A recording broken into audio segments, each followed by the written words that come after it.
Zane had always been the kind of person who loved a challenge.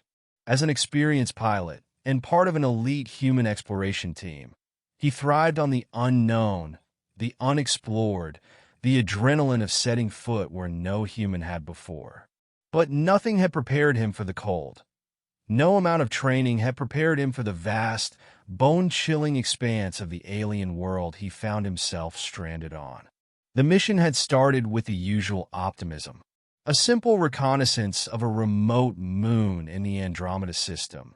An icy rock with the potential for future mining operations. But that was before the storm hit. A massive ion storm, unexpected, ferocious, and relentless, had shredded the ship's navigation systems and knocked out all communication with Earth. His crew? Gone. The ship? Ruined. Zane alone was left standing in the wreckage of his dreams, surrounded by an endless expanse of snow and ice. There was no sign of life, no vegetation to cling to for survival, and no warmth to speak of, only an ever-growing cold that seemed to seep into his bones with every passing hour.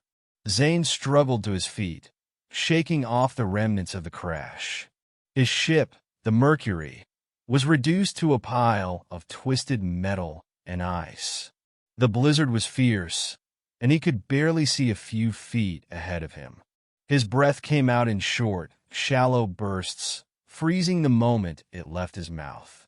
He staggered, half blind from the snow, until he found shelter in a nearby cave, small, but enough to keep him from freezing to death on the spot. His chances of survival were slim.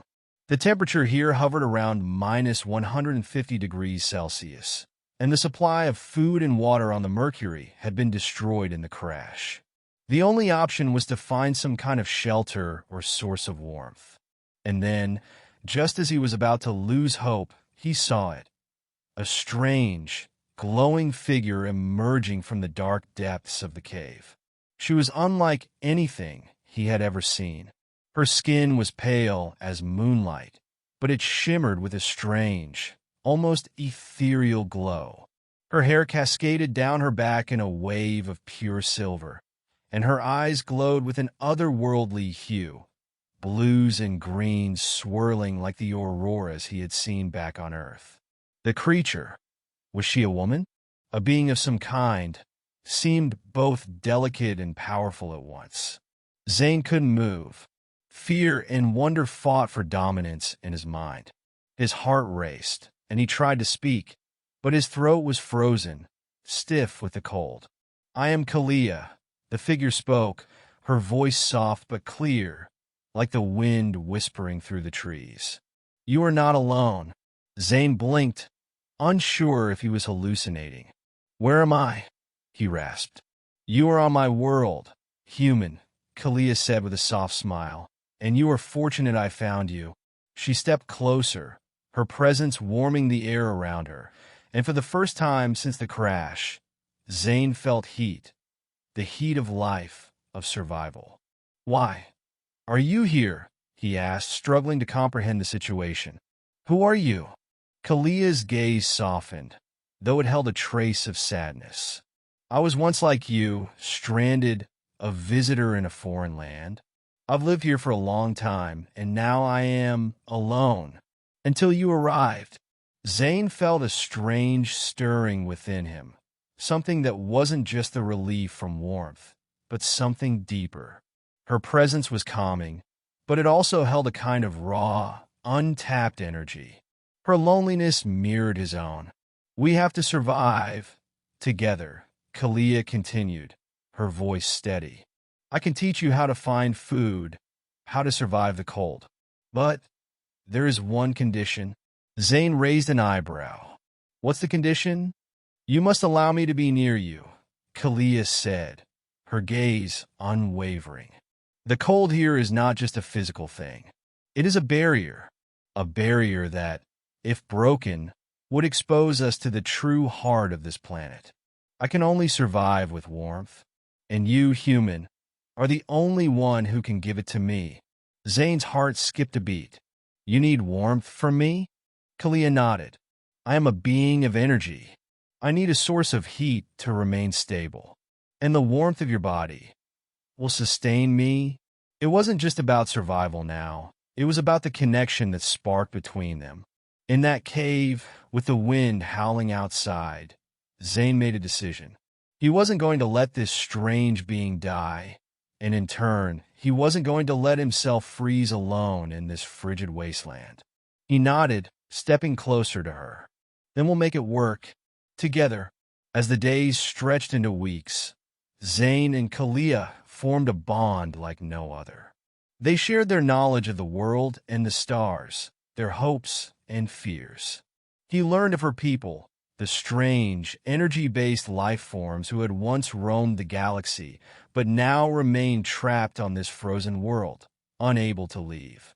The warmth of human connection, something Keleia had never known, kept her alive in ways she hadn't anticipated. But it wasn't just physical warmth that kept her stable. It was the warmth of Zane's presence, his compassion, his desire to survive, and his willingness to understand her. For him, Keleia became more than just a being who could help him stay alive. She became a companion, a partner, someone he could rely on. He also learned that she could do things strange, beautiful things that would have been considered impossible by human standards. She could manipulate the elements, shaping the ice and snow with a thought, creating shelter or gathering resources in the blink of an eye. But the one thing she couldn't do was feel the warmth of the sun or of another person without Zane. They spent months together, their bond growing stronger with every passing day. Zane began to realize that his feelings for Keleia had changed. What had started as simple companionship in the face of survival had turned into something much deeper.